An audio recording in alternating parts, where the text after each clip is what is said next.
تاج company کے قرآن جو ہیں ان کو ان کی فیکٹری سے لے کر ہم جا کے فروخت کر سکتے ہیں، بالکل فروخت کر سکتے ہیں۔ یہ قرآن کا فروخت کرنا ہوتا ہے کہ قرآن کا مسئلہ بتا کر پیسے لے۔ اب یہ تو نہیں نا کہ کمپنی قرآن چھاپے وہ بیچے نہیں۔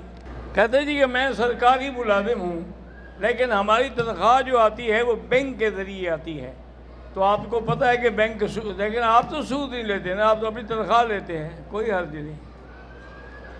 اس طرح پھر کسی کا حج بھی نہیں ہوگا، حج کے پیسے سارے بینک میں نہیں ہوتے، وہ بھی تو پھر سود ہو گیا۔ ہمارا کیا قصور ہے سود سے؟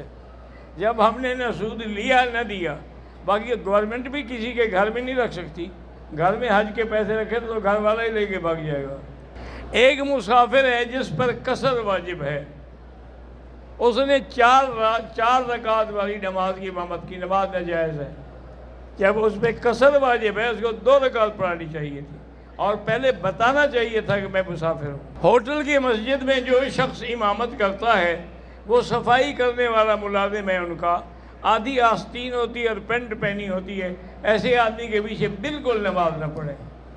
ان کے بعد وہ بھی تو سچے ہیں نا، اور کوئی مسلمان ہو تو اس کے امام بنائے۔